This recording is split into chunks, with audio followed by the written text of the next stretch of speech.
Alrighty, bow hunters, welcome back to another episode of Becoming a Bow Hunter. Sitting here online with Mr. Aaron Whitaker. Welcome, mate.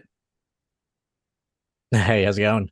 Good, dude. Good. I came across your stuff. I feel like it was years ago. You've had a YouTube channel up for a long time, and I remember watching.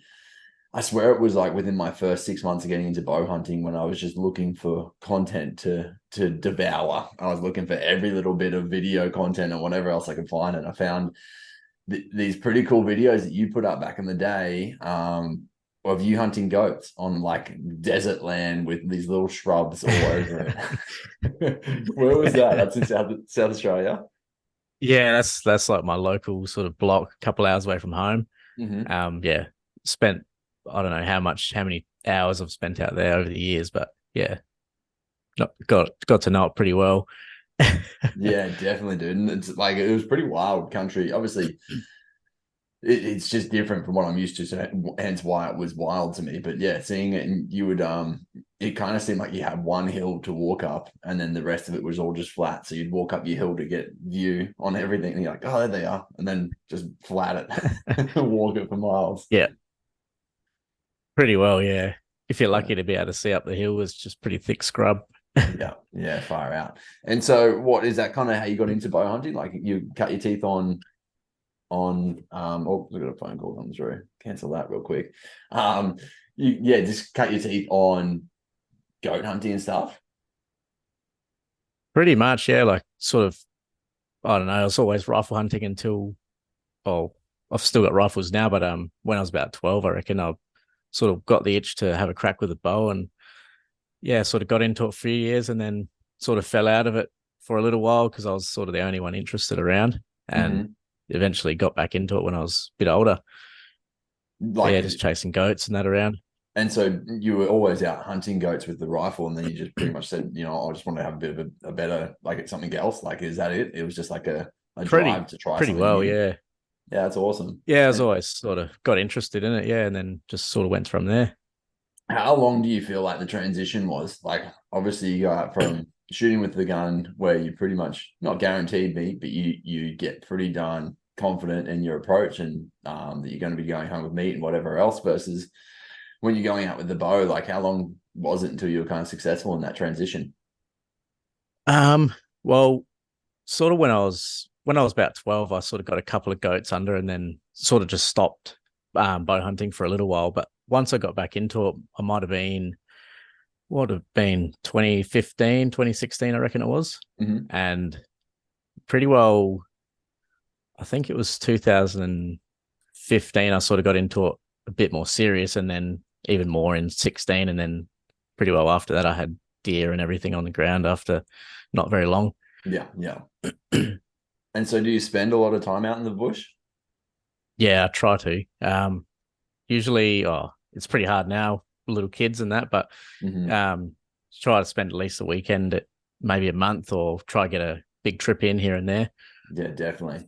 I mean, that's kind of why we wanted to jump on and have a good chat because you just recently spent some time over in New Zealand, hunting Tahr, and it was kind of I mean, it's something that we've been talking about on the podcast for a long time. There's definitely some people I've interviewed who have done something similar before, but I was like, you know what, it's the perfect time to kind of get you on. Like, I always knew I wanted to have you on at some point, and it just seemed to make the most sense now as you've just come off the back of that Yep. trip. I know you've done a lot of trips that we can talk about, and we'll probably touch on them as well. But I think with New Zealand being so close, it is actually so doable for so many Australians. So maybe if we can kind of just start from scratch, like how long ago did you start thinking about going and doing the NZ TAR? Hang on, you just sort of cut out a little bit there. What was that? Sorry. I was just saying, how long ago was it that you started thinking about doing the NZ TAR? Oh man, it's been a few years for Tahr already. So I reckon the first time I had a crack at him was 2017 or 18, something like that. Mm-hmm. I took my bow and a rifle, and we were unsuccessful that trip. Bit of a learning trip. We Yeah. did see animals, but sort of ever since then, I've had another trip, maybe 2019. Got one with the rifle, but it's just not the same. I still hadn't got one with the bow, and been a bit of a Mm-hmm. nemesis for a fair few years. Yeah. You just had to feel It's funny. I have the same thing with foxes right now. Like I've hunted them a few times, not heaps. Like it's not like I've delegated myself to them, but then I've just I got a love hate relationship with them right now. So I understand that definitely.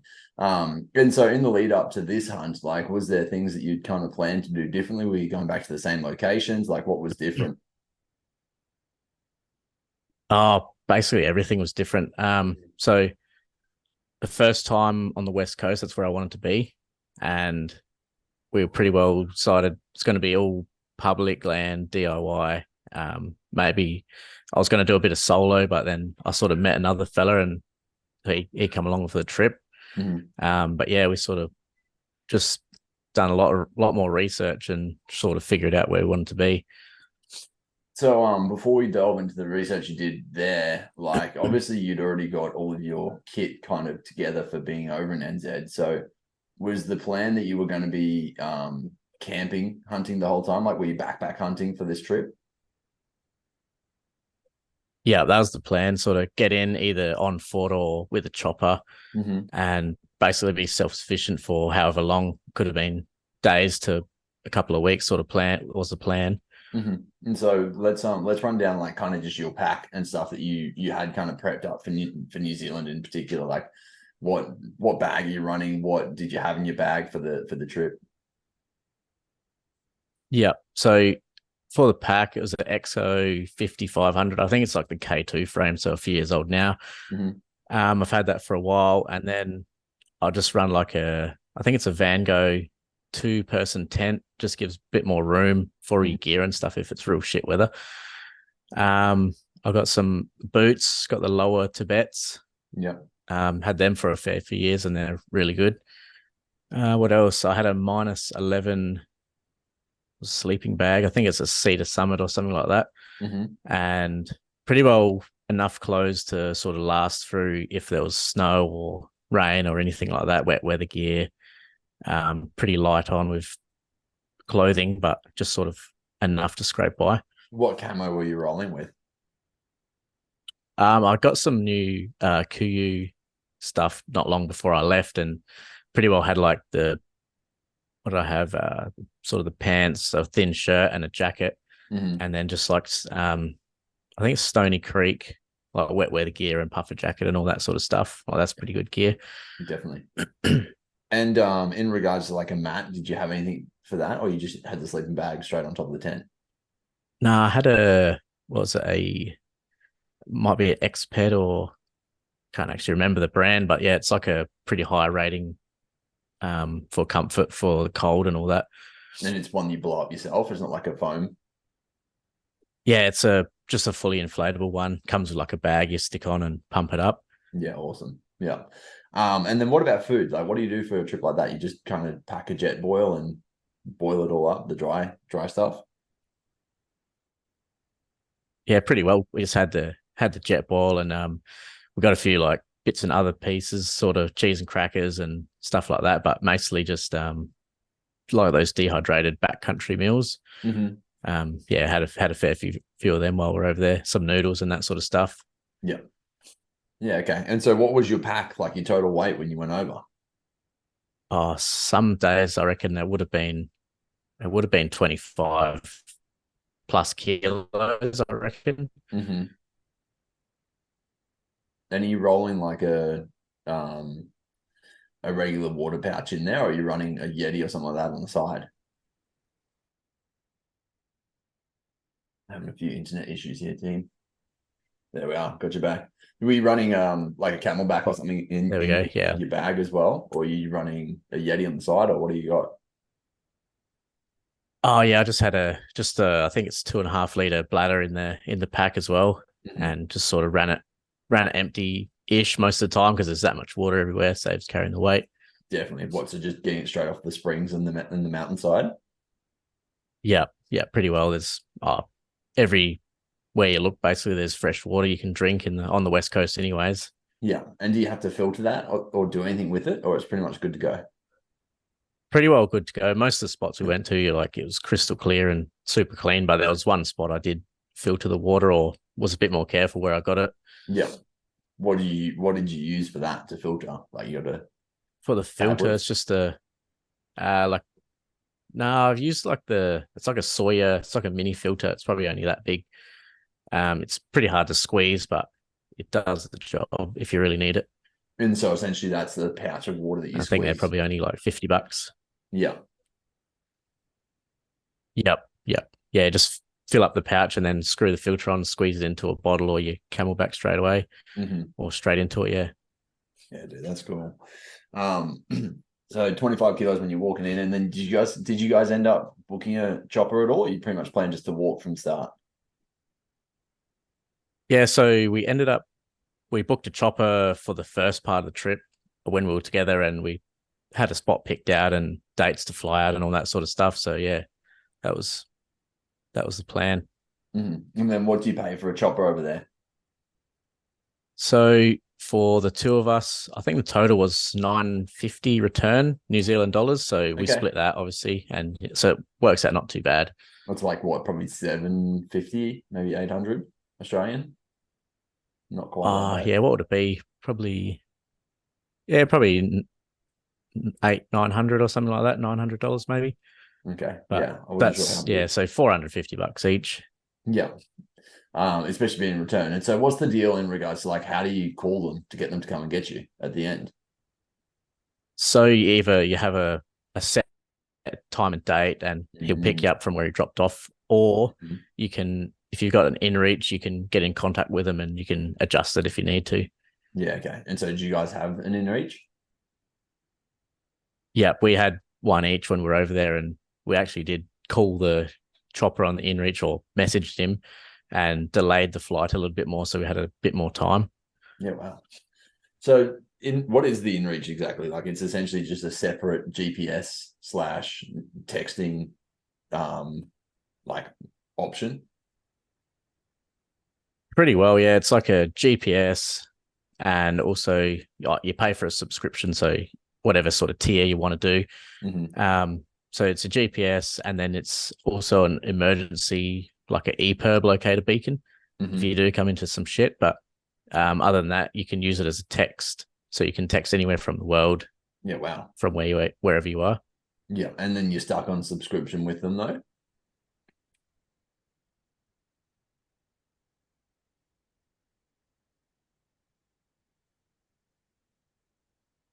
Are you there? Yeah, we cut out, I think. Yeah. You cut out. Sorry, is it are you then on a subscription with it from there on out, or what's the go? Like you can kind of just have it for that time where you're with them, like when you're away. Yeah, it's just a like a month at a time, but you can Mm. cancel it at any time and then or suspend it, so you're not paying for it constantly. But whenever you got a big trip or if you're going to be solo, it's a pretty good thing to have. Definitely. And then can you text as much as you like, or is it pretty much you're kind of limited to how many you've got? Yeah, so if you go with like I think it's the $100 plan for the month, you got basically unlimited everything, Mm-hmm. and that's sort of what I went with because I was pretty well going to be out for the whole month anyways. So Yeah. $100, that's not really much in the scheme of things. No, definitely, especially to have a full contact. And then what about batteries? Like running batteries for something like that, and your phone and whatever else. What did you have in regards to charging all that stuff up? I had this like little fold out solar panel, but it had an inbuilt battery in it as well. So Yeah, whenever we're cool. sort of glassing and that, we'll just chuck it out and chuck something on it for charge, and then you're still good for overnight if you got a bit of battery life on it. That's so good. That's a smart idea. And I bet like it wouldn't have weighed too much either, right? So it would have just kind of folded up and fit in the pack pretty easily. Yeah, I think it was maybe a couple 100 grams, so maybe 300 grams or something. So not too bad. That's helpful. Because like with the inReach, like is it kind of like a phone in the sense of the battery life is maybe 24 hours on a good day or whatever, or No, it's more like if you didn't use it bugger all, you could probably get weeks and weeks out of it. But I was sort of okay. charging it every couple of days. With if there's thick bush and that, it'll chew the battery life a bit more if you've got it on tracking, Yeah, okay. or if it's turned on. So yeah, just trying to find it, it'll chew through the battery. Hmm. Yeah, interesting. And so why did you choose this location of all the other ones that you've kind of been to previously? Why did you choose this one? um, well, me and the other lad from he's from Christchurch. We just got talking, and we sort of discussed a little bit, and in the end, we just sort of come across this one spot, and we're like, oh, well, let's just give this a try. We've never been in there, so Mhm. let's just see what it does. So, like, did he have any insider knowledge being from Christchurch at all, or not really?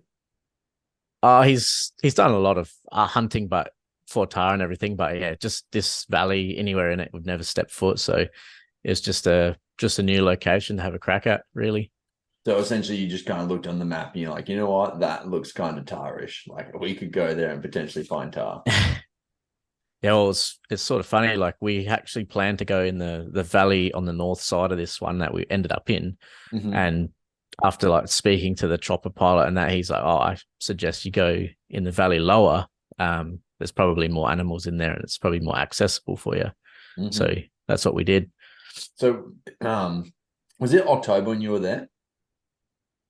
End of September we flew in. Yeah, End of September. And so, was there any reason for that? Like, is there a Tahr mating season or something like that, like a rut that they go through? not really. Hey, it's sort of I had some time and just sort of planned a trip around it, but I was probably not really the best time to do it. But we sort of got lucky with the weather and that.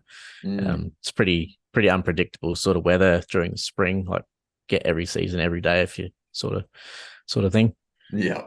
I mean, that's New Zealand in general, isn't it? You have that no matter when Yeah. you're there. I had a friend that has hunted Tahr there. I was talking to him just a few weekends ago, and he was like, "Yeah, they always tell you have to go to the very tops to get some of the biggest bulls." He's like, "I literally got my bull down on the lake's edge, like on the creek side." He's like, "We barely walked at all, and it was right there. It was just ridiculous." And that was after spending days up the tops of the mountain. So, yeah, what was it about the northern side of this of this valley that was kind of appealing for the animals as such once you got in there? Um, there was a lot of thick bush, like west coast of NZ's just super thick, and Mm-hmm. like even with a chopper going in there shooting them, they're not going to get them or too many of them really. Yeah. So therefore it makes glassing hard as well.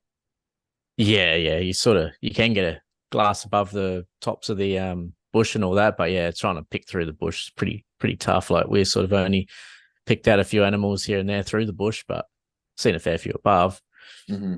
And so going in and wanting to take one with the bow, was there like, given that you'd had one before with a rifle, did you have kind of a standard as to what size bull you wanted or anything like that? Or was it just a anything goes? Sort of like I wanted to get my first Tahr on the deck, so I wasn't real fussed about what the first one was. But for if I got a chance at a bull or something, I wanted to be like something that's mature or close to mature, sort Mm-hmm. of at a minimum. But yeah, if I had a chance at one, then the second one was definitely going to be a bit of a upgrade. Definitely. And it's interesting, like, I mean, because a good bull Tahr is what, like 10 and three quarters or something like that? Anything above 10, maybe I even? think so. Yeah, sort of 10, 11, or especially with the bow, like even yeah, probably that sort of size. Anything above, you're doing pretty well. And so, I mean, like, the crazy thing is looking at the difference between 10 and 11 inches, like, it's not that much, right? And it's hard to kind of judge off of just the eye. Did you have kind of any tips on what to do for looking for the bulls in that regard then? More so, we were just looking for like the pure size of the bull, Mm, like the size of the mane, how big his body is, and from a distance, like you can sort of see the horns a little bit, but we're sort of judging off the size of the animal. yeah. And like they're considerably bigger or not really? Yeah, you can see because we were only using binos, so Mm-hmm. from a distance you'd see like yeah, immature bull Tahr, and then a mature one would step out, and you go, "Oh yeah, there's a good bull up there." Like Yeah. Okay. definitely worth a look. Yeah. And then when you kind of stepped into this realm, like how many days were you actually out there for? What was the plan going into it? I think originally we were supposed to have about 6 days of a weather window to play with. We ended up spending the first day, we were supposed to fly in waiting for fog to clear, which never did. So that was one day down. And then I think we got Sunday to Thursday, we flew out, I reckon it was. Yep. Yeah, that's crazy. And I mean, that's just the gamble you play with going into New Zealand, right? It's just part of it, Yeah. unfortunately. Oh, I don't 100%. Yeah. You just never know. Is there like any time of year you can go where it's meant to be not like that? I think like sort of like sort of your summertime or towards the end of spring, maybe you might get lucky, but Mhm. I don't know. It's sort of a bit of a gamble every year, every part of the year, I think. Yeah. Yeah, it's interesting.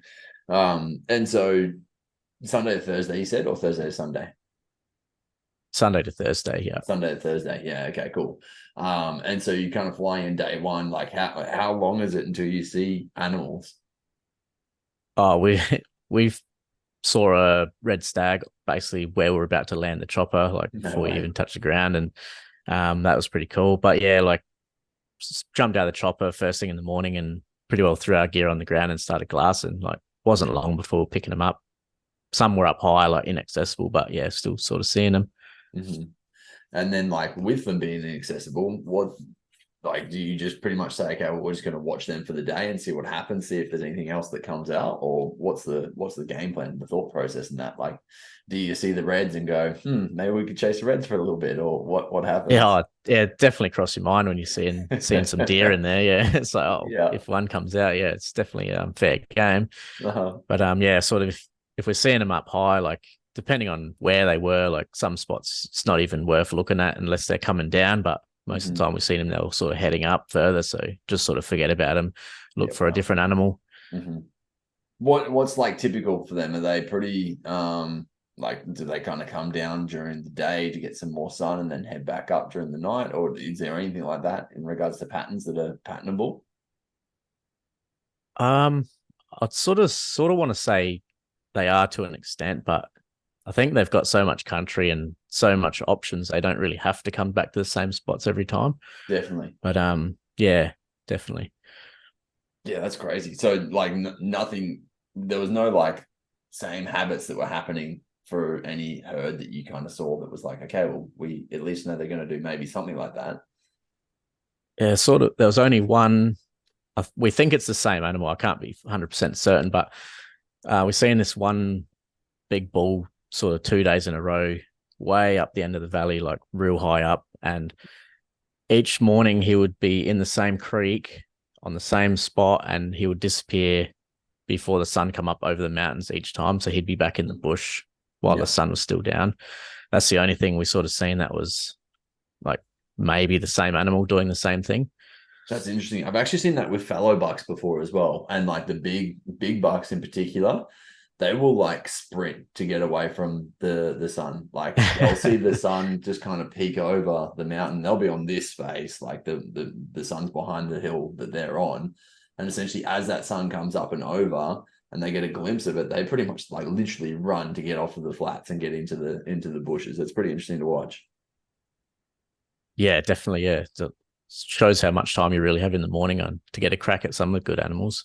Yeah, and I mean, it makes them. It's obviously that would probably make sense as to I don't know why it would happen over there. I guess it's all chopper shooting, right? Like they don't have anything that can kill Yeah. them over there, do they? There's no predators That's in that's it. NZ. There's no predators. So I'm pretty sure like before we flew in, I think it was a month beforehand, they said they had choppers in there shooting up this valley, but Yeah, I'm not well, sure how many they got in there, but I don't know. We've seen tons. is that public knowledge? They put that up somewhere where you can see like where they've been chopper shooting or anything. Yeah, I think it's actually on the like Department of Conservation website, like the New Zealand site, and I think they do. I think it's called a control map or something like that. But you can actually look at the zones and the maps, and it will show you like red dots and how many animals they're sort of getting in different areas. Yeah, wow. And so, how did you see it? Did someone tell you about it, like when on the helicopter ride or something, or? Yeah, it was from the pilot. He sort of mentioned it, and but he said there was still plenty around, so we went in anyways. Yeah, awesome. And so you said you were seeing plenty. Like, what does that kind of look like? What sort of numbers were you actually seeing? uh Sort of numbers like we were seeing mobs of maybe up to a dozen, but a lot of the time it was sort of younger animals or nannies with kids. Maybe over the 4 or 5 days we've seen maybe half a dozen mature sort of bulls. Yeah. And so, of your time on the side of the hill, like how much time are you sitting there and glassing versus actually putting on a stalk? Oh, Yeah, well, over 5 days, I'd done basically 2 stalks, and Yeah, the wow. rest was glassing. Yeah, Jesus. So it's glassing pretty or much, walking to a spot. yeah. So walking to a spot to be able to glass again and sit and look. And so, like you said, it's Yep. pretty thick. So is it pretty much like very diligent, just block glassing? You're pretty much like segmenting the hill, trying to take out segments as you go through, glassing through, or how do you kind of approach it? Yeah, it was sort of where we were sitting, sort of from camp. We sort of start glassing in the morning, and there was right at the head of the valley. It was all open up above the bush, so you could sort of glass up there and then work your way down the creeks and find Mhm. any openings, any gaps. But a lot of the bushes you can't see anything in. So sort of looking for little openings or anywhere they might cross. Yeah, got you. So you're pretty much just looking for any little flats where they might be having some food or pick or whatever in between, because you can't see them anyway elsewhere. Otherwise, um, and so maybe let's run through what were the two stalks that went down for you. Rightio. So I think the second morning we decided we were going to head down the valley and sort of head towards another hut that was down there. Sort of about the halfway point, cross the river twice, I think it was, and then the mate goes, "Oh look, there's a tar in the creek," and yeah, there's a young nanny, maybe a 3-year-old nanny, just sort of staring us down, and she trotted off into the bush. So we thought, I'll get the bow off the pack and just see if she's still around the corner or anything like that. So yeah, pretty well chucked the boots back on and walked around the corner real slow. Caught a bit of movement out sort of corner of my eye. And yeah, looked up and she's directly above us, but maybe it was only 20 yards through the rangefinder. So yeah, as soon as she stepped into an opening, I had a crack. No way. And you got it. Yeah, so yeah, pretty well perfect hit, and off she went around the corner, and yeah, we scrambled up there, and she's probably only 20 yards from where we actually hit her. Yeah, that's crazy. So when you say the rangefinder was 20 yards, how far do you reckon the shot actually was? Because obviously it's uphill. Was being 20 yards, she's in close. Was it up pretty high, or was it not really like a long shot? Yeah, it was she wasn't, well, 20 yards is like the rangefinder correction sort of distance. So bottom Yes, pin, yeah. top pin, and just give it to it. But directly, sort of pretty steep uphill shot. I would sort of judge when I first seen her at like mid 30 yards from me, but Mm, just true sight was only 20 yards. So it's pretty yeah, deceiving if you're not used to it.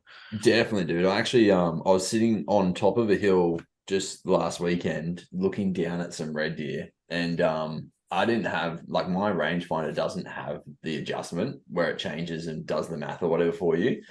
So my method is always like find the closest thing to them that's as tall as me and glass it. So I've got a straight Yep. view of that and then kind of gauge it. And so it was about 40 meters where they actually were, the deer.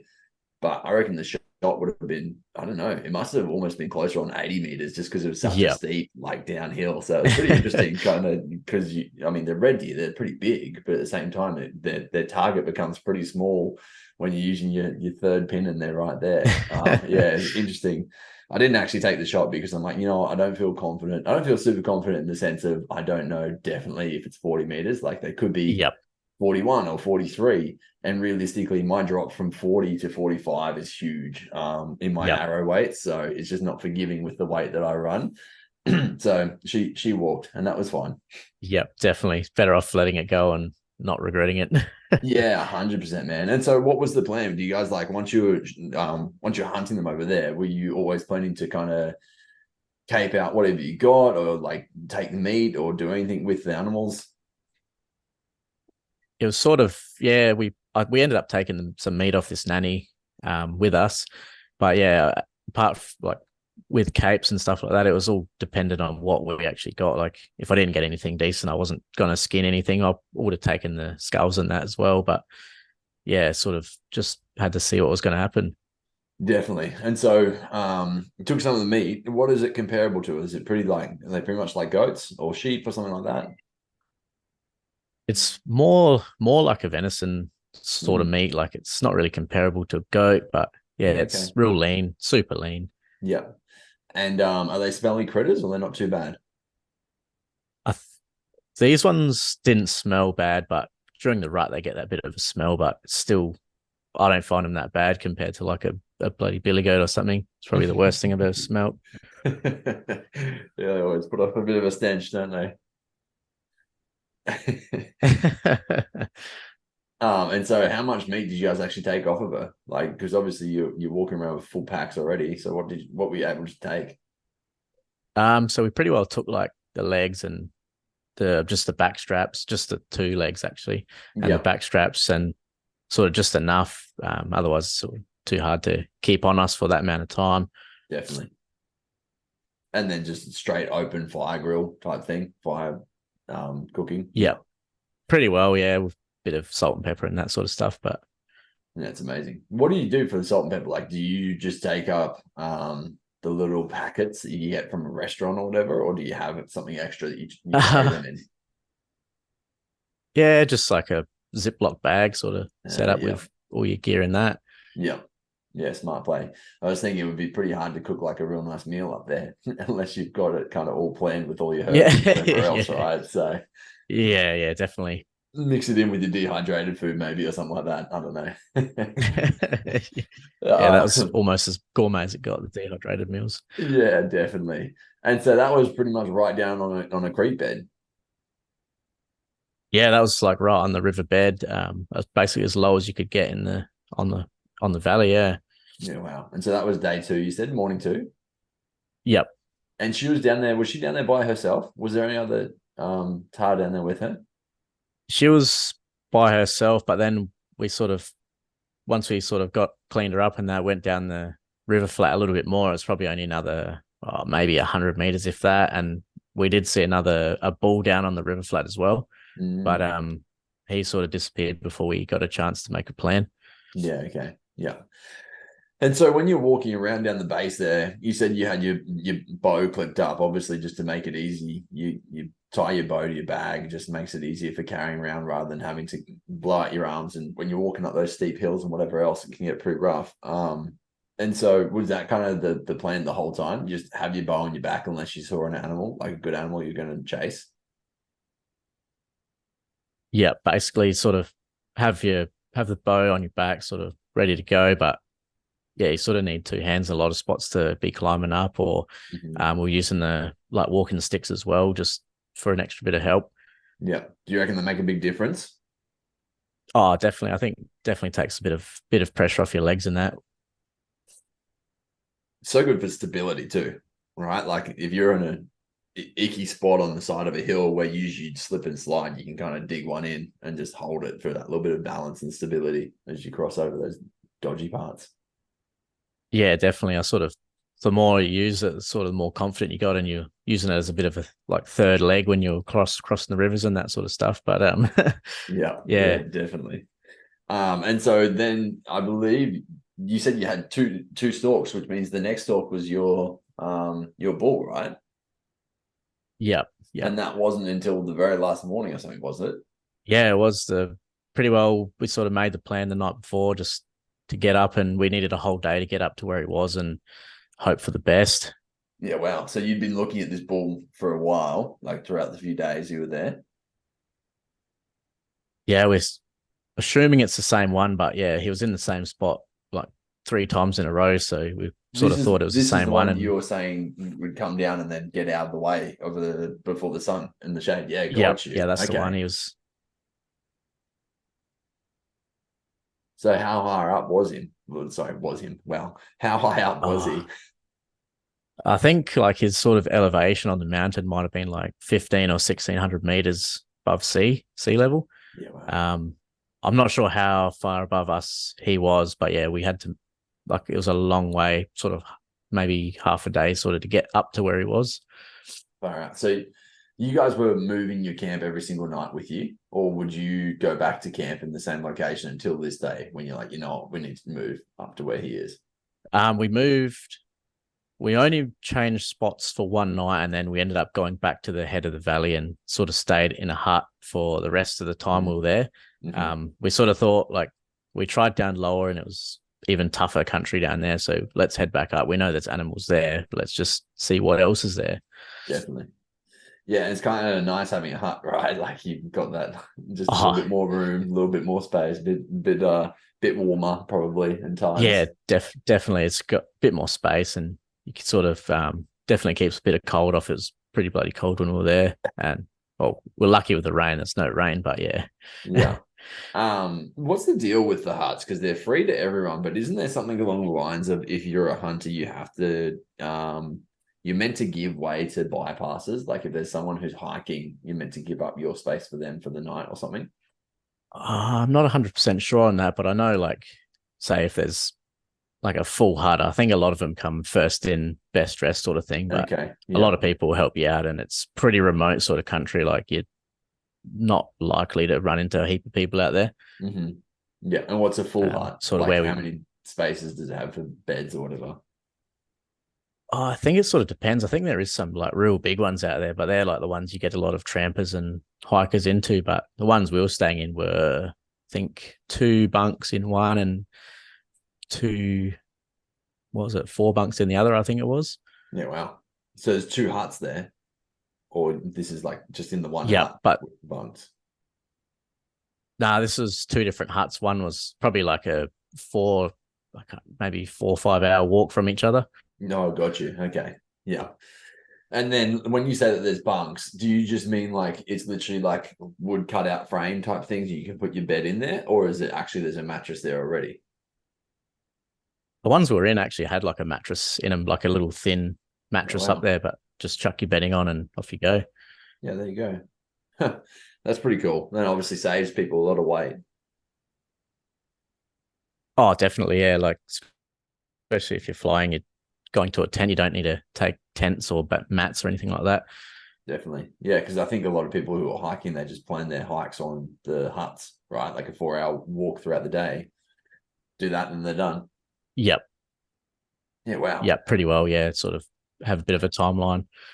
And so you're staying up at the one at the top when you kind of made the plan on this other guy as well. Yeah, yeah, that was the same spot we were seeing him sort of in the mornings. Mm-hmm. And so how far from that hut was he?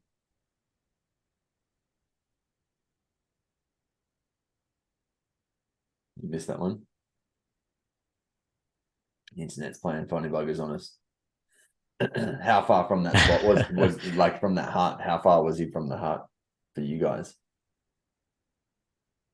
So it was still at least a maybe 4 or 5 hour walk, sort of up the valley, maybe 6 hours even, because we were sort of uphill the whole entire time. So did you guys hop up at like midnight to walk up to him or something? Or what was the plan? Nah, we got up early, had our breakfast and all that sort of stuff, and sort of headed up before the sun come up too high, and just sort of we wanted to be up above him for the afternoon. Mm-hmm. So gotcha. I thought you were saying that he was bailing out early morning. Oh yeah, he was, but we were hoping he was going to come back in the afternoon. Sort of once the sun dropped down a little bit lower, but we didn't know for certain if he was going to. Got you. So it just worked out. He just came back out. What like was he hidden away for long, or did it take long to kind of?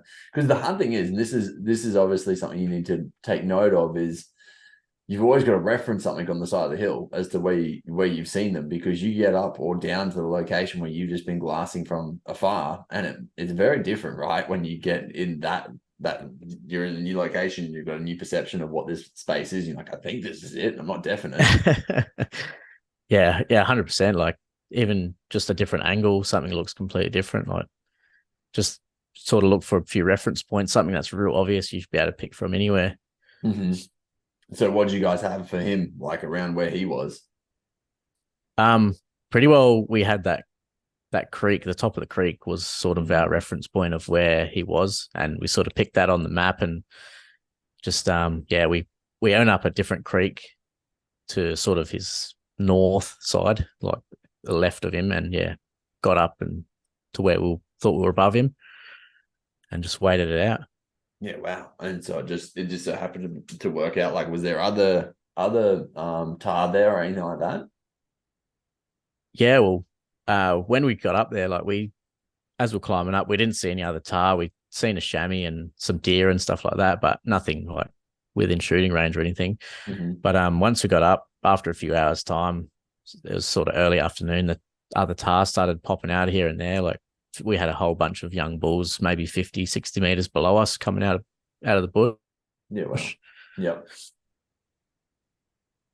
And then how long until he kind of came through? Probably we might have been up there for maybe 2 hours, and was sort of glassing and just covering heaps of ground through the binos and that. And mate goes, "Oh, I reckon that's the bull down there. He's up on the top of the tussock, just bedded on this big point." Hmm. So are you guys walking around at all once you're up there? You literally got there and just hunkered down. That's it. You just sit and wait then?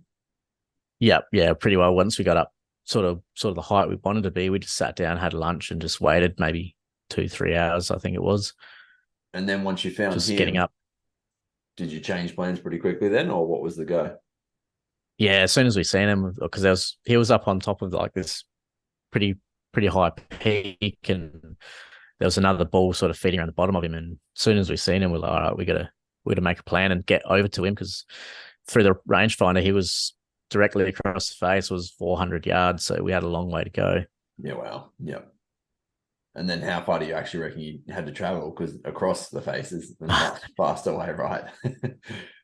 Yeah, we went up above, so we went even higher than what we were, just to clear the couple creeks that were in between us. And Hmm. what we had to cross above us was like a boulder field basically, and like some boulders like bigger than houses and buses and all that sort of stuff. And Wow. we got up above and sort of cleared, got through the boulder field, and he would have had plain view of us the whole time, but he just wasn't looking at us.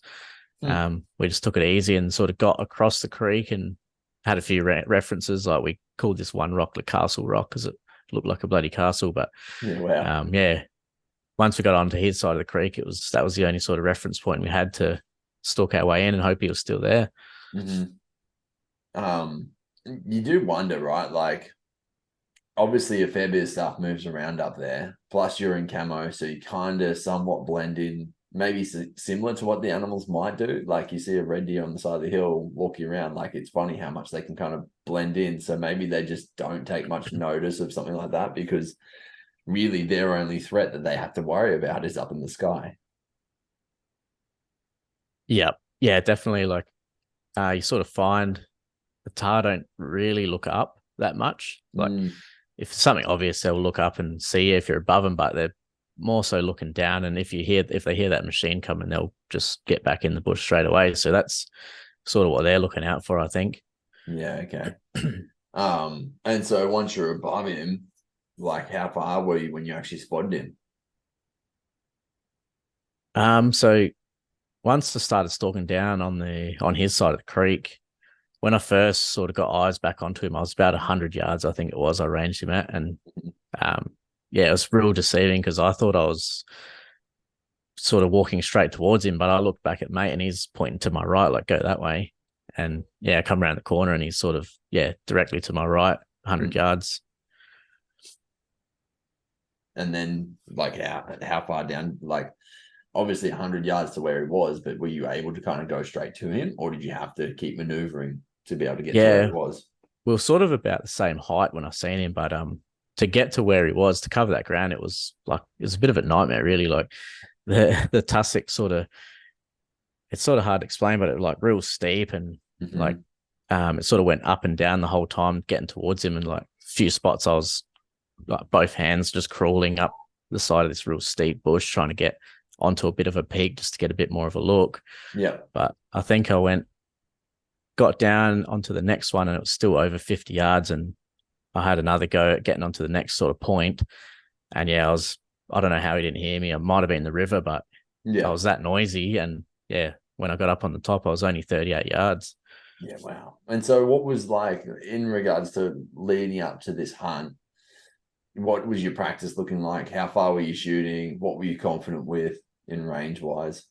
Um, so I just wanted to keep it under 40. That was all Hmm. I really wanted to do. Like I'm pretty confident out to there. I don't really shoot much further past that. I might shoot a few here and there at 50 at home, but Yeah. yeah, sort of hit it at 40 and just keep it there or under.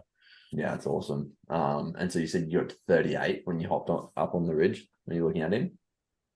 Yep, yep. So yeah, got up, ranged him at 38, and he's sort of still bedded in the exact same spot. I don't know how he stayed there for that long, but Yeah. yeah, sort of ranged him, just sort of looked at him for a bit, and after a while, I sort of calmed down in that, and I was like, all right, well, I can see everything I need to do, or everything I need to hit, so Hmm. feeling good. Let's just sort him out. Yeah. Wow. So where he was sitting, like, do they kind of curl up like a dog does, essentially? When you think about that, like almost like a fetus position, Oh, yeah, sort of like picture a goat or a deer sort of laying there, and you sort like of more so on their legs, sort of legs bent over. yeah, Yeah. yep. Yeah. Sort of had Okay. one like his front leg out, and yeah, sort of tucked in that. Okay. And so you pretty much had a broadside shot straight down on top of the vitals, or what was the go? Yeah, pretty much like directly across from me, sort of same height as me, and I could see Mm. like yeah, perfectly broadside. Like he wasn't definitely wasn't going to be able to duck this arrow laying down. That's always a good thing, good bonus. That's awesome. And so pretty much a very, very quick like quick death then in that Yeah, sense. well, seeing the arrow fly and like hit basically exactly where you wanted to hit, and he just jumped up and went over the edge, and Mm. I sort of went over to where he was laying and see if I could see any blood or anything. But as soon as I looked over the edge, it was probably like a 10-meter drop, and he was just laying right there, like didn't Yeah, go anywhere. that's so good. That's obviously one of the big risks, and one of the things you kind of have to think about while you're over in New Zealand is that where you shoot the animal, you also have to think like, okay, well, where's this going to lead the animal to? Like, where's my recovery going to be? Yeah. Because some of those hills are just so messy that, yeah, I've heard some interesting stories. Oh, you definitely, yeah. Yeah, people trying to recover animals they just should not have, like Yeah, well, facing I death. bloody once I hit him and seen him go over, I was like, I knew that's a perfect shot, but where is this thing gonna go? Like, am I Hmm. gonna even find it in this bush or in the creek or wherever? But yeah, lucky he didn't go anywhere. Yeah, that's awesome. And so, when you got over to him, what were kind of like the first thoughts of him when you actually got an up close look at him finally? Um, yeah, once sort of got hands on him, I was like, yeah, bloody pretty stoked. Like big mature bull. Like I think he went 8 years old, and Yeah, wow. he was pretty really broomed off, like probably missing an inch off each side or so, and he still Wow. yeah went Is went that over from 12. fighting, do you know, or is it from just like grazing them? Like, It's what do they use them for outside of fighting? it's possibly from fighting, but I think it's probably got to do with like the thick country as well. Like Oh, yeah, pushing they through it probably they constantly. probably wear them down as well on the trees and rocks. I'm guessing, but Yeah. Yeah, wow. That's interesting. And so being there was a bigger, older boy, like was that ever the plan to like if you did get a big mature one, were you always gonna cape it out and keep it or anything like that? Or yeah, I was that was sort of the idea, and um, I sat there and looked at it for a while, and I was like, I don't know, I might just take the whole skin and do a Euro mount and the whole rug because the skin on it was bloody unreal. Like had all the awesome colors, like the big dorsal stripes and bit of yeah, tan here amazing. and there. Yeah. Yeah, it was real good. But then you change your mind or what? Oh yeah, that's what I ended up doing. Yeah, I scun the whole thing and Yeah, awesome. took the skull and that. Yeah. Yeah. And so when it comes to the opposite side of coming back into Australia, because I know Australia is like, I don't know, they're so strict with meat and bringing in foreign objects of any sort, like wood, seeds, anything like that. Like you have to say if you've been out trekking, I believe you have to say if you're bringing in meat, you have to say if you've been on farmland or whatever it is. Like there's a lot of things you have to declare when you come back into the country. So what did that look like for you coming back into the country? Yeah, well, pretty well on that bloody declaration slip you got. Anything that was like hiking, meat or not meat, but hiking, animal products, farmland, all that sort of stuff, freshwater. Ticked it all. Said that I had bone. That was one of the ticks. Yep, no Mhm. worries. And sort of prepared to be pulled up for a bit, and yeah, come through customs. And old mate yells out to me, "Oh, what have you got?" And I said, "Oh, I've got bone." And he goes, "Oh, is it clean?" I said, "Yeah." And he goes, "All right, off you go." Didn't even look. No way. That's ridiculous. Yeah. I I literally just went to Bahamas not so long ago, like a few weeks ago. And on our way back in, we had to declare the jerky, the biltong that I made here and took with us on the trip. Never opened it and brought it back with us. And we had to declare it. And oh, like they took us to the ringer just to get back in with that. I was like, "You fucking kidding me?" Yeah. That's so ridiculous. Is it clean? Yep. Yeah. Yeah. Didn't even look, just off we go straight, walk straight out the front door. That's hilarious. And so, what about the skin? Like, is that getting done over there then? Yeah, so I left it in mate's freezer. Had Mhm. a tannery lined up to drop it off, but he was full at the time. So as soon as Yeah, he's got wow. some space, we'll just drop it off. And I think it was only 370 New Zealand dollars to get the full rug done. Yeah, awesome. That's pretty cool. And so in regards to this was your last day on the mountain anyway. So did you have to do much in the sense of caring for the skin, or you pretty much just scun him, folded it up, and then made your way home? Pretty well, yeah. Like sort of laid him out for a bit when we're up top and let it cool Mhm. down, and before he rolled it up and chucked it in my backpack. But yeah, um, trying to get down and then back to camp, we sort of just left it out in the cold overnight, and um, we sort of delayed the chopper for the next afternoon. So mate that I was with, he could have another crack at this another bull that we've seen sort of close to camp. Yeah. Did he go well?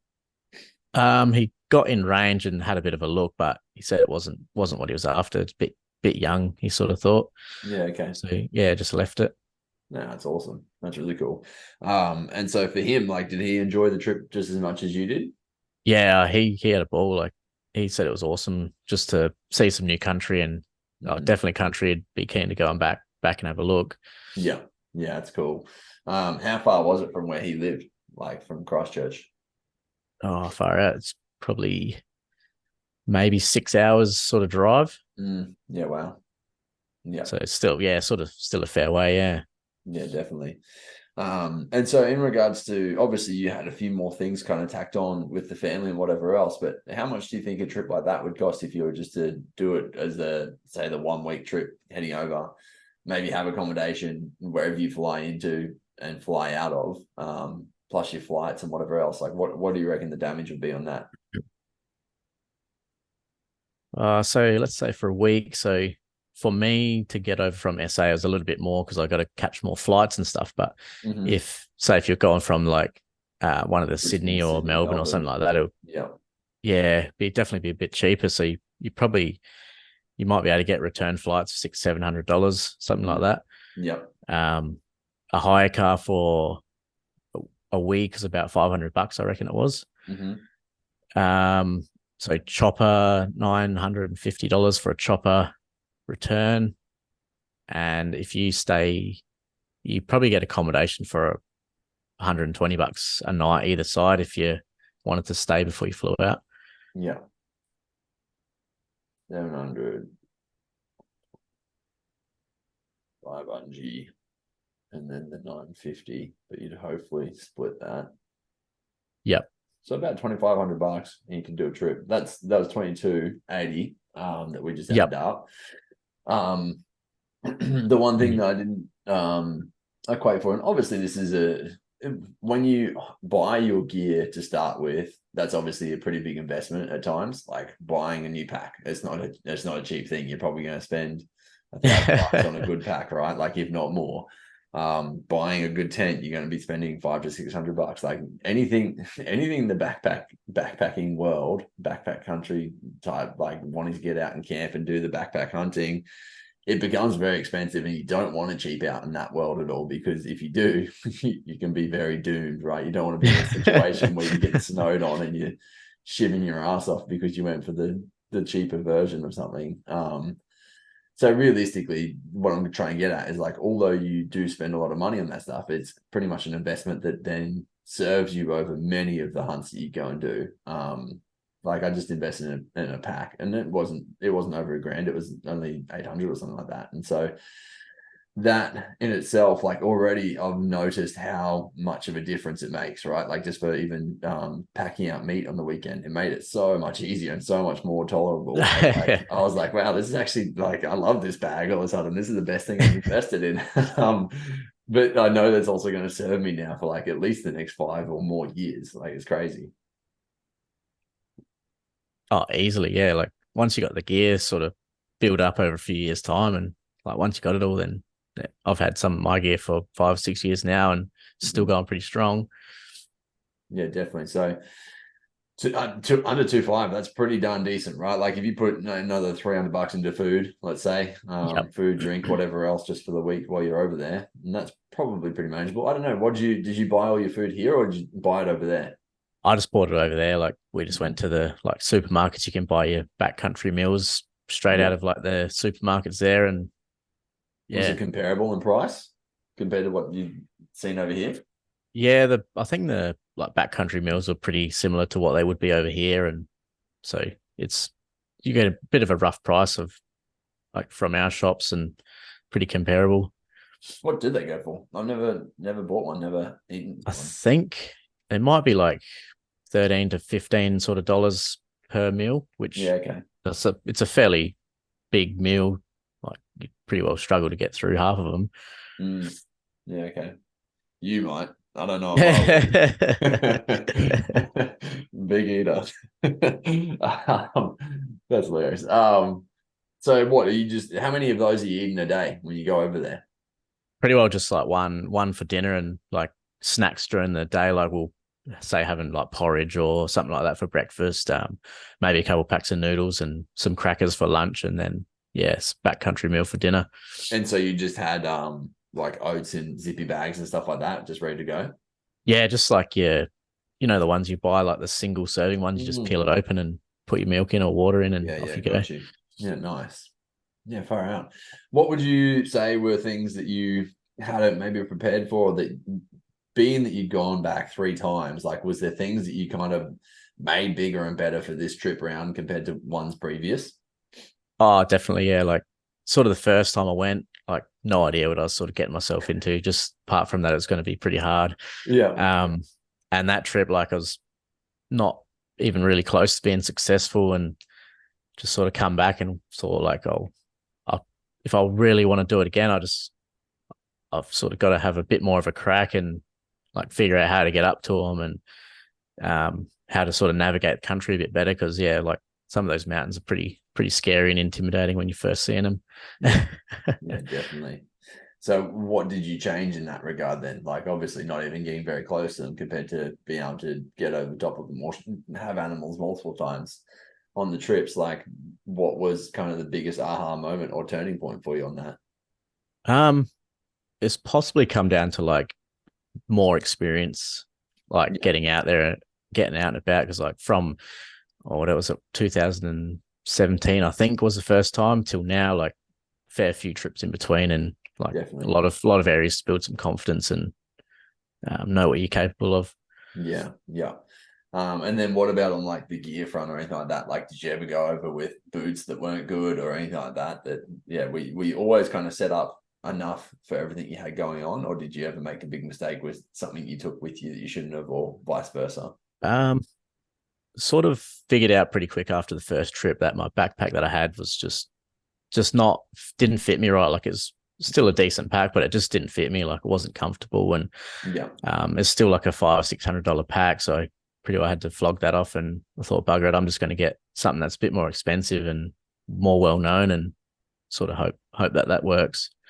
the XO ones are they similar to like I think Kafaru do a measurement on you, don't they? They kind of check like a few different measurements to make sure that you're getting the right pack fit out for them. And is that the same for the XOs? I think you can get a few different size like belts and frames and stuff now. Like there's Mm-hmm. might be long, short, medium, and same as your belt sizes. Yeah, So okay. you give yourself a measure up, and you should be pretty close. Yeah, it's awesome. Yeah, it's very interesting to see how just transitioning the bag, especially if you're carrying a fair bit of weight around with you all the time. Like a good bag gets the weight off of your shoulders and onto your hips, and then it doesn't feel like it's a lot of weight at all when you're walking Yep. around with it, right? Like, and that especially if you're loaded up and you're going up and down those big steep hills, like you need to have something that's going to look after you. You can't be getting bashed on those hills on top of then being bashed on those hills, right? Yeah, definitely. Like it definitely helps. Like if you got your weight distributed right, but yeah, it's still gonna hurt when you're going up. Still gonna hurt when you're coming down, but it's just gonna make it less shit. Definitely. What about physical fitness in the lead up? Were you doing anything like in preparation for those hills? It's sort of trying, but apart from like your normal hunting and a few walks here and there, I've got nothing like remotely close to sort of climbing up around here. It's all flat country. So Definitely. um I just sort of just kept saying to everyone like sort of question what you're doing, like, well, what are you doing that for? Like, oh, you just gotta Mhm. want it, sort of thing. Like if you're not Mm. gonna want it, you're not gonna do it, are you? So Yeah, definitely. Yeah, actually, I've helped this company launch just recently, like go from startup to literally they're fully up and running now. It's called Step Up, and essentially it's like a stair climbing machine, right? Like yep. but it's an at home one. I'm so close to buying one or having one sent out to me somehow. I'm like, I'm trying to work it into my contract somehow. But something like that, like honestly, hopping on one of those, I think it would just make you an absolute beast on the mountains. Like, yeah, I don't know. I don't think there's anything else that can prepare you for it like that could, in a sense. Yep. Yeah, definitely. Like, yeah, I've tried it before, like done heaps of time on the stepper and all that sort of stuff. But once you step foot in those mountains, it's like, Still very yeah, different on those yeah, it's rocks. still, Yeah. yep. Nothing. You're not probably not going to step on a flat piece of ground for the whole time you're out there. Yeah. Yeah, it's crazy. Yeah, it's funny. And it's something that I always bring up. Well, not always bring up, but often when I go out hunting with people, they'll be like, "Oh, you're still wearing the volleys." I'm like, "Yeah, I love the volleys," but that would be a place I would not wear my volleys at all, right? Like anytime it's even remotely rocky country, the volleys turn to shit because you feel absolutely everything underneath your feet. Versus Yep. if you're on the side of a hill like that, where it's yeah, it's slippery at some parts. There's rock fall at other parts. There's sharp rocks the rest of the time. Like I would be dead in a day. Not even. So yeah, I think definitely getting yourself a good pair of boots for New Zealand is a must as well. Yep. Yeah, something with a bit of support and that. Mm. Had you worn your shoes in a fair bit before you went over? Yeah, the boots that I had, like the lowers, I've had them for a fair few years now, maybe 4 or 5 years, and worn them heaps. So yeah, I knew they were gonna be good for me. Definitely. Yeah, it seems like a lot of people either go the lowers or the crispies. Like it seems to be a pretty good battle out between those in the hunting world. Have you ever tried any of like your Under Armour ones or your Ridgeline ones or anything like that? Yeah, I did have some Under Armour ones for probably the same sort of time, but I sort of retired them now. They've got to a Hmm. point where they're like sort of done. But yeah, I rated the ones that I had. Yeah, okay. They were comfortable, and yeah, just I sort of swapped them for the lowers if it was going into some real steep, like pretty hard country. Got you. So you had both at that time and you would still upgrade. You'd still use the lowers for the Yep. how come? They just got extra support. Just the lowers had the stiffness in the soles, so like climbing up and down, you is a lot better to carry weight. Whereas like your flexible soles, you're sort of flexing your feet and you're using a lot of energy in your calves and all that sort of stuff. Yeah, okay. Yeah, very interesting. That's cool. And so anything else that you think we should have covered on NZ that we haven't? Um, what else is there? Probably one thing actually, because I had a shit ton of time over there. So, um, I think I had about 18 days I planned I wanted to hunt, and I only got 12 in. So Yeah, wow. weather was probably the biggest contributor. Weather and travel was what slowed us down in that sort of sense. Hmm. And did you only hunt the Tahr while you're there, or did you hunt other stuff while you're there as well? After I hunted the Tahr, I went solo for chamois. I never ended up getting a chamois, but sort of scouted the maps and where I wanted to find chamois or where I expected to find chamois, I found chamois. So Hmm. I got sort of pretty happy with what I did find, and just the amount of time I was out there, I only sort of got one stalk opportunity and sort of blew it at the last second, but pretty well, yeah. Yeah, wow. And then so whereabouts do you find the chamois? Like in regards to where the Tahr are, they don't go up as high, do they? Yeah, they could be sort of anywhere, like anywhere the Tahr are. There's just not as many chamois, so it's a Mm. little bit harder to bump into them. And I was hunting them on the west coast, and the scrub is insane. So sort of might only get a glimpse or a couple of glimpses a day of them. Yeah, got you. And are they kind of like are they more nocturnal or they like the mornings and nights just like every other critter or what? Yes, I sort of seen them in more. Oh, actually, I've seen them both morning and afternoon. but yeah, I sort of think they just, from talking to a few people, sounds like they just do what they want to do, and like you could bump into them any time of the day. Yeah, got you. Oh, that's awesome. And then did you get a bit of fishing on over there at all? Yeah, on the North Island, we went out for some trout and we got a few of them in the boat. Yeah, but that was about it. Yeah. Um, yeah, that's wicked. So, I mean, you've actually traveled quite a lot with hunting in general. Where have you been with hunting?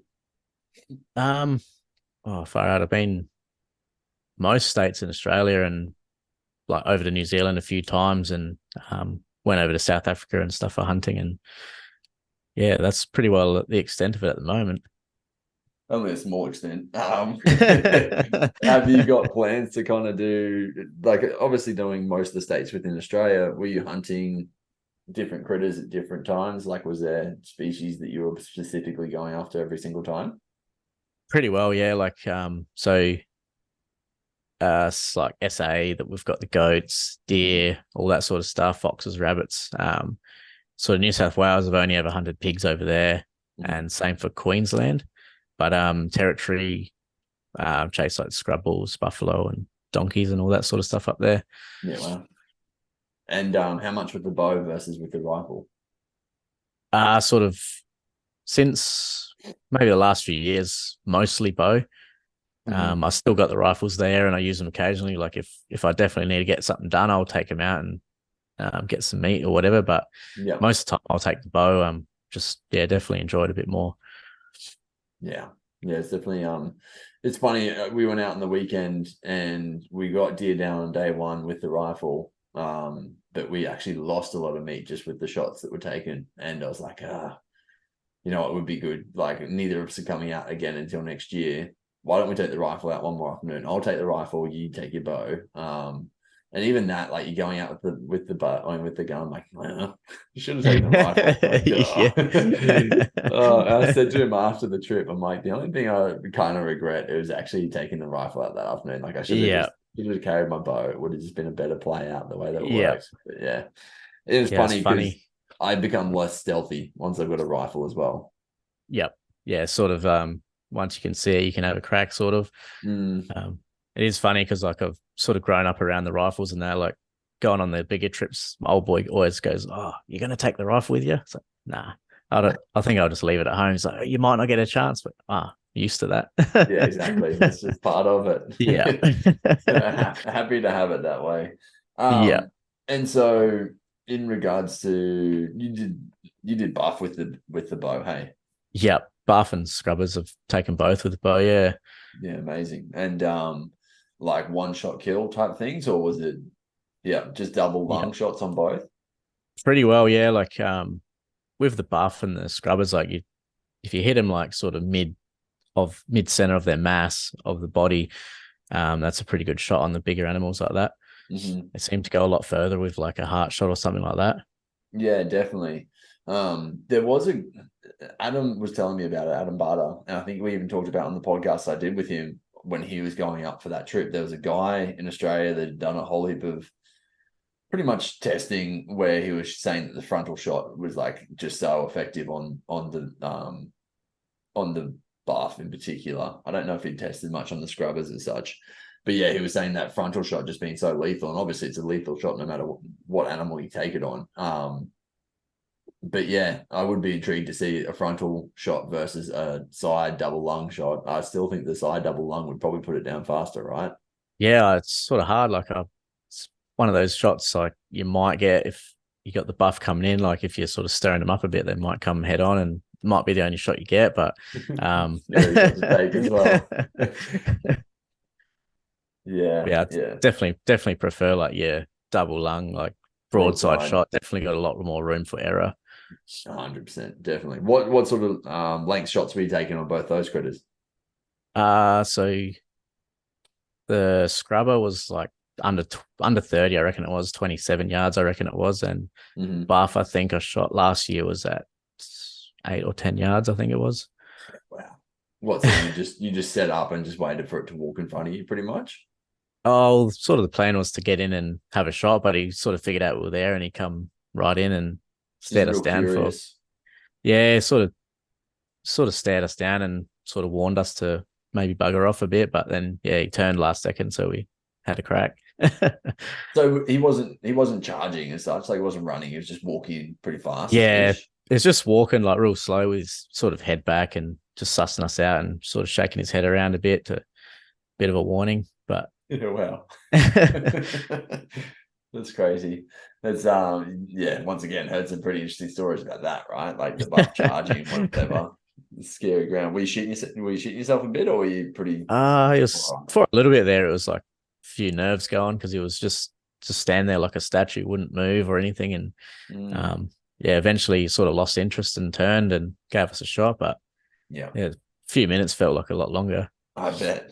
And so pretty much he turned, you were able to draw without him seeing and take a shot, or Yeah, I think it was sort of at the point he knew we were there, and like as soon as he started turning, I just drew back and waited for him to take another step around. So I got that like real good broadside shot. Mhm. And so a trip like that, did you change up your setup at all? Like, did you go heavier in anything, or you just kept it all the same? No, I basically just run the same setup for anything from that to rabbits. Yeah, no, that's the same way I've got it set up, and I think it's just the best way to do it, right? You've got full confidence in no matter what shot you're taking, but also it means you're not having to constantly fidget and fiddle and be like, you remember the little things. Like for my arrows right now, I know exactly where I need to aim if I've got something at 3 meters versus exactly where I need to aim if I've got something at 40. And so if I had two different setups going, that would ruin me. Yeah, yeah, 100%. Like, there's definitely people out there that love to tinker and play with new setups all the time. But yeah, I'm sort of set and forget. Just I know it works. Like you hit them and they Mhm. die. So what sort of setup have you been rolling with? Because I know you just got a new bow, and we'll dive into that in a second. But what have you been rolling with? Pretty much for like I'm pretty sure last few years I've just been running like a Cayuga Zot and a like a Nexus shaft. So that's basically it. Yeah, And yeah, like a 70-pound bow. yeah, wow. And so what bow have you been using up until now? I was just running like a 2019 Elite Ritual 35. Hmm. Just yeah, I traded that a few years ago for an obsession, and yeah, I've just been shooting it ever since. And you've just updated, I believe. Yeah, I bought a new bow like how many days ago? 3 days ago, maybe. That's amazing. Yeah, it sort of wasn't really planned. Just wanted to have a shot to see how they felt, and yeah, couldn't put it down. So You just wanted to have a shot, so you bought a new bow. yeah, yeah, pretty well. That's hilarious. I'm intrigued though, given that you've gone from a flagship bow in 2019 to now a flagship bow. That's this year's one or Yeah, last 20, year? 24. Yep. 2024, yeah. So Yeah. have you noticed a big difference in the bow? Oh, 5 years difference. Yeah, like straight away. Like first Mhm. thing I noticed when I shot it was like how stable it was compared to the bow that I currently have. Like when you Yeah. draw it, it feels like you can't even torque it if you wanted to try, but Yeah, wow. it just feels like rock solid. And I shot it out out the back the other day, and I just how quieter it was. Yeah, wow. Like yeah, definitely difference in that sort of sense, and even like your tuning. Like you can tune this one with just an Allen key, no press or anything needed. It's crazy, right? Like Yeah, the yeah, the what do they call it? The limb tuning that they can do. yeah. Like, I think I there's a can't few different ones. remember. I think these ones called like set or something, and Yeah. basically like undo and lock nut, and you can move your limb to the left or right. I think it is. Yeah, yeah, yeah. It's pretty cool. That's what actually drew me to the elite, like the fact that you could tune your bow. I mean, they all started to do this around the same time, but it was when the Cure came out in 2020 that Yep. it really drew my attention to it. When you could literally pretty much like 98% apart from twisting your strings, tune your bow without a press. And I was like, well, that's something that interests me because I'm not much of a tinkerer. I'm not someone who's going to really play with it that much. But if I needed to, I could quickly adjust it. And so that's when I jumped on the Cure and bought it straight away. And it's funny because each year you see something come out, you're like, oh, it's tempting, but I don't know. Like, and I think a lot of people say it like year to year, there's really not that big an update from Oh, definitely. Yeah. last year's bow. But once you get 4, 5, 6 years away from it, then it probably is like, okay, there is a big upgrade. There is a big difference. Yeah. Yeah. I sort of kept an eye on like the new bows every year that come out, and it's like, nah, this one's still pretty comparable to that, and like the specs Hmm. wise, and sort of this year the Elite, I think it was the Ethos, the new one, sort of Mm, sparked an interest, and I ended up getting the Cairo, just the one that's sort of made for a bit of a shorter draw length. yeah. So only like 27 and a half on this bow now. Hmm. What were you on the last one? It's like bang on 27, but I think just because the let off adjustment on this bow either shortens it or lengthens it just that touch. Yep. Yeah. Okay. And so you set it all up yourself, or Yep, pretty well. Just yesterday, I reckon it was. I sort of put it all together and had a few shots, but that's as far as I've been with it so that's far. amazing. That's cool. And so what's the first critter you're going to go and hunt with that? Like, what are you I going to hunt reckon after? probably next break when I'm off, I'll go chase some goats and sort of feel them out, I reckon. Yeah, that's cool. Do you still do a lot of filming? Yeah, I try to. I sort of was a bit quieter on it this year, but sort of in the last few weeks, maybe last few months, I sort of got back into it and trying to Hmm. make a bit more time. Like, yeah, pretty busy at the moment, but yeah, it's definitely something I want to keep doing. It's one of those things, isn't it? You really have to put in that extra effort to go and make it happen. Oh, definitely. It's funny, even with these podcasts and stuff, like often sometimes I just don't get the chance to record them, meaning like record the video as well. And I look back at it and like you really should have just put in that little bit of extra effort to make it happen. It just sometimes technically it doesn't work out or whatever it is. Um, but yeah, looking back on it, I'm like, God damn it. Yeah. The same thing happens when you're on a hunt, though. You're like, you know what? I could really just enjoy myself and focus on what I'm doing, or it becomes a fair bit of extra effort and input to have to do. Oh, 100%. Like, I did take all my gear over with me to New Zealand and that, but through that country and sort of had to have it all packed up. Otherwise, it'd probably get destroyed. Hmm. In the end, I just didn't get it out because I was more wanted to get that Tahr and more focused on what I had to do rather than like stop and waste time filming and that. Like, it would have been Definitely. awesome. Like, but yeah, it's just how it went. So, like in the back end of that, how much weight were you carrying around for that whole trip then? Um, well, because Or, we were sort of at a hut most of the oh, of time. course, you'd be able to Oh, drop it off. sorry. When I was chasing chamois, I was only just doing day trips in and out.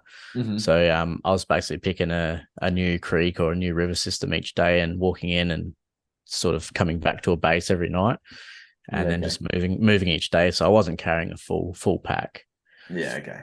That makes it more manageable. And it's not like you were trekking around the hills with that full 25 Ks and 10 of Yeah. it's all from your camera or something like that. Oh, that's awesome. And so what is your YouTube channel called? Like what's the It's just my name at the moment. So yeah, awesome. Aaron Whitaker. Yep.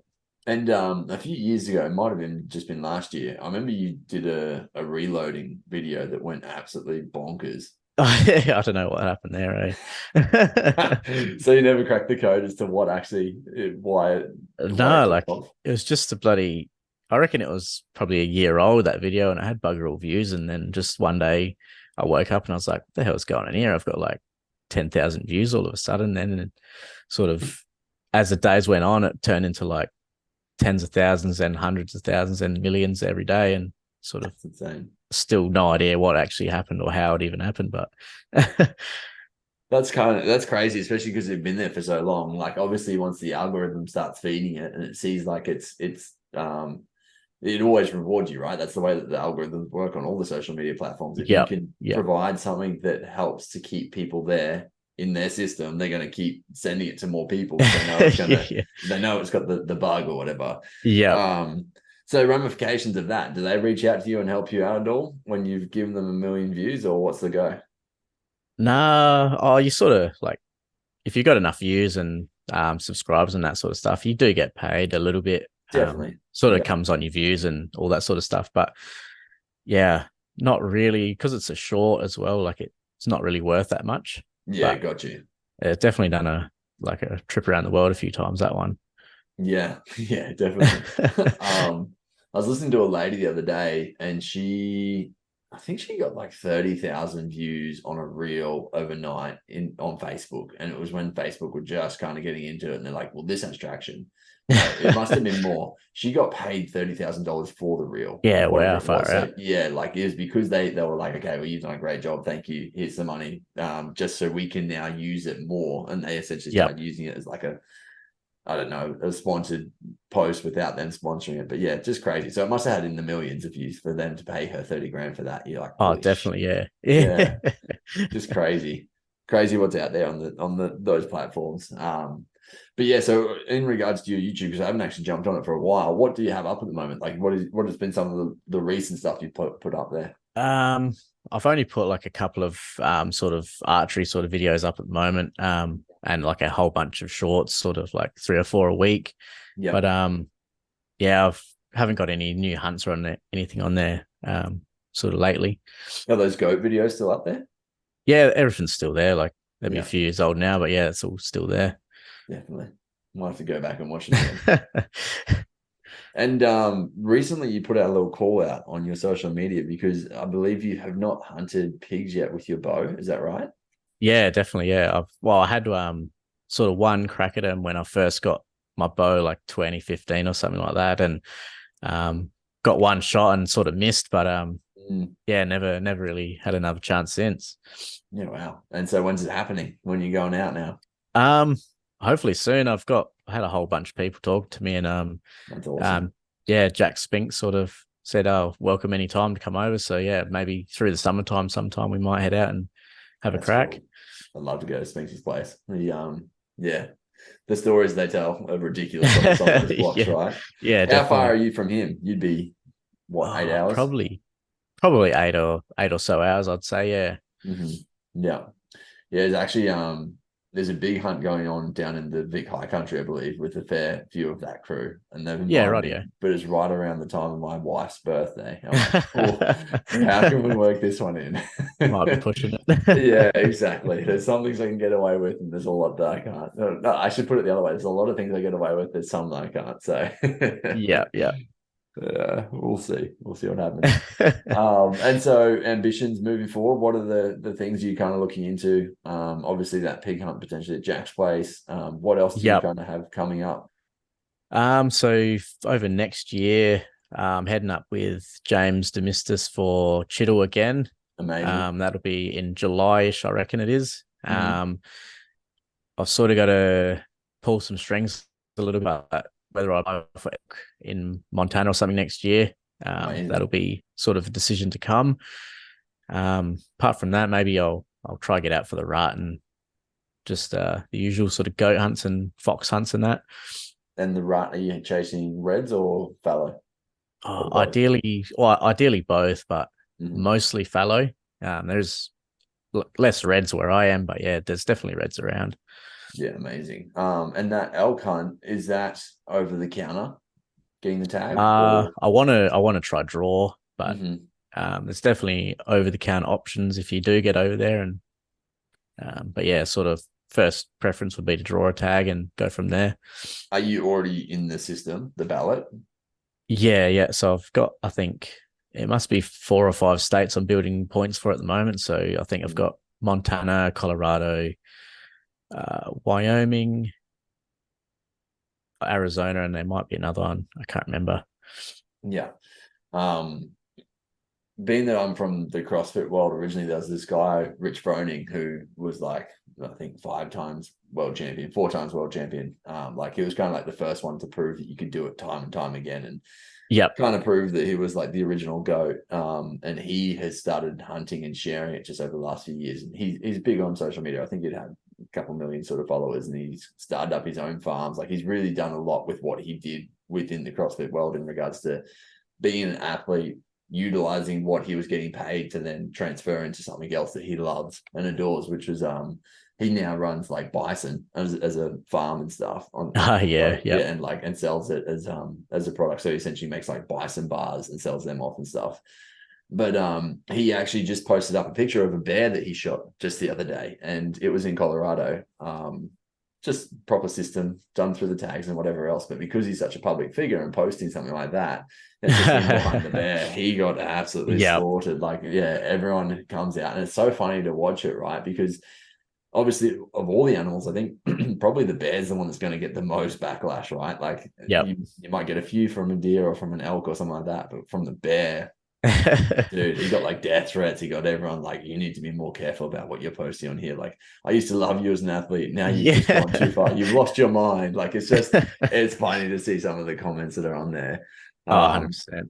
And just how to heart people take that one in particular. But Blood Origins hopped on and gave the stats, and like, within Colorado right now, there's an overpopulation of, I think it was like 20 or 30,000 bears that are just like roaming right now. That is actually very problematic for the other numbers of critters that they have there. It was pretty interesting to kind of read the full post that they put up on the stat, and he just reposted their thing saying, "Thank you, Blood Origins." It was like a little bit of relief after all the attacks. Yeah, yeah.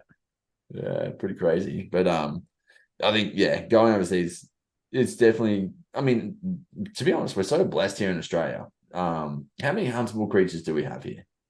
I think it's definitely. I think it's like 20 odd 20 something, different right? 26 species, isn't maybe, it? something like that. But it's like the deer species alone, like 6 different deer species Yeah, you can go hunt. And then what's the Australian 15? Is that what they call it? It's like the 6 yeah. deer It's like species, the this. different bovine species, the fox, the dog, Yeah, maybe a hare, or is it a yeah. rabbit? I reckon rabbits or hares and foxes and all that, isn't it? Yeah, I mean, like, I could honestly do that for the rest of my life and be completely stoked. Like, if I could knock Yep. over everything that we have here in Australia, that would be a happy goal for me. But at the same time, the more I talk to more people who are going overseas and doing their hunts, like, the more it becomes very like, why not? Like, add it to the Yeah. list. Let's go. Yep. Especially just the fact that you travel and you get to see the world, right? Like, that's just an added benefit of it. You get to go over and see new cool places. I Yep. think it's just, yeah, that's awesome. It's definitely cool to be able to go and like sort of put your skills to the test and what you know on different animals and compare them to what you need to learn for new different species and all that sort of stuff. Like there's always a new challenge everywhere you go. Definitely. And so going to South Africa, was that like, because a lot of it's just, were you on in hides, like in a sit and wait sort of situation? Yeah, we did do a bit of spot and stalk, but mostly out of like a blind or a tree stand was the Mm-hmm. majority. We did shoot a warthog like spot and stalk and that, but yeah, the rest was all hidden. That's pretty cool. And so how did you find the sitting and waiting all day? It's definitely a tough, like sort of everywhere we go, sort of spot and stalk, and maybe you might sit for an afternoon here or there, but yeah, it's just for sitting for a whole day. Definitely wears you thin. Mm-hmm. Yeah. Yeah. And it's not like you're going to sit there and listen to a podcast or something, right? You kind of have to be active and on, be Yeah, listening. pretty much sitting there in silence. And it was Yeah. funny because like this is how they wanted to do it for us with the bow. Like we'd just sit there all day, stay there all day. And a couple of mates that were there were like hunting with rifles. So they were like cruising around in the Land Cruiser and then head back for lunch, have a swim in the pool, and then head back out for the afternoon. And I'm just sitting in a water tank just burning. Great, this is awesome. Oh, that's hilarious. Yeah, it is interesting. I think, I don't mean this in a bad way whatsoever, but it's like, of the places to travel, Africa is not actually that high on my list because of that, right? Like, Yep, I'd yep. prefer to go and do some form of spot and stalk if I could. I know that's not necessarily always the case, and it's just like you do, as Grant said, like, when in Rome, do as the Romans do. And I'm like, I'm all for that. But at the Yep. same time, I'm probably not going to put myself in that many situations where it is just to sit for 6 days straight looking for something, unless it's like, for instance, I was talking to you during your hog deer hunt this last year, where it was that, right? You're sitting in Yep. a tree stand, just kind of sitting and waiting for stuff. Yeah, I think I'm just like, for me, that doesn't interest me as much as going and finding the animals and doing a spot and stalk. Like New Zealand, that's right up my alley. I'd love to go and do that shit versus sitting in a stand or a blind over in South Africa. Like, if I had the choice between the two, I would definitely choose New Zealand first, just because of Yep. that. Like, that's just my Yeah. preference. Yeah. 100%. Like sort of I always sort of knew I was going to make it over there one day, but sort of Hmm. when I got invited, it was like I think I only had like a month and a half Oh notice. wow. So I Yep. was like, oh, you know what? Let's just do it. And yeah, like Yeah. it was good. It was a different experience. Like it's a whole different sort of hunting culture and that over there. But just a Definitely. few things like hunting out of a tree stand or something like that. Something I've never done before, and just the different animals and yeah, like real Yeah, cool. I think that would be one of the coolest parts of it, and just the culture you see in every new country that you go to, and then seeing that hunting culture. I think that would be pretty unique, right? And I think the stories and the history of South Africa would be just mind blowing to understand that side of it all and what they have to go through to kind of make sure that they've got critters there and what they do to protect critters. And I know how much the conservation really feeds into that. That would be probably enough to get me there, to be honest. Like just to understand that side of it all. Yeah, it's a bit of a different world, really. Yeah, yeah, definitely. Well, dude, that's probably a pretty good place to kind of wrap up. We've had a fair run in with most of the stuff you've got going on or had going on recently. Where is the best place for people to find you? So Aaron Whitaker on YouTube, and then it's Yep, a dot Whitaker, is it for Instagram? I reckon it is. Yeah, something like Just hand up and then I've lost it. I'll find it 2 seconds. that. Yeah, a dot Whitaker underscore. Perfect. Good stuff. Well, Aaron, thank you heaps for joining us, man. Thanks for sharing your story in New Zealand. I think it just kind of shows how accessible it really can be for us. Yeah, I think realistically, we talked about what 2.5 grand plus whatever gear you have on top. I mean, there's also the option you could probably hire or buy, or sorry, hire or borrow stuff from friends as well. So there's also the option that you could do it much cheaper. Once again, depending on if you need to hire a car for the week or not as well. Like there's other Yeah, elements to it where you could definitely make it much cheaper. So yeah, it's pretty interesting to kind of get the lowdown on that. And realistically, I think hunting, like leaving from Brisbane to go there, I honestly think I could get flights for well, no, you're probably right, about 700 return. yep, So yep. yeah, it could definitely be doable. I think around that 2 grand mark pretty easily. Yeah, oh, definitely manageable. Like, especially if you know people over there, because that first week I was there, I was with mate over there, and I didn't have the hire car at the time, so we just used his car. Mm, So we just split fuel and all that sort of stuff. But yeah, definitely ways to make it cheaper. yeah, 100%. No, that's awesome. Well, dude, yeah, thanks again. Really appreciate it. No, thanks for having me. See you later.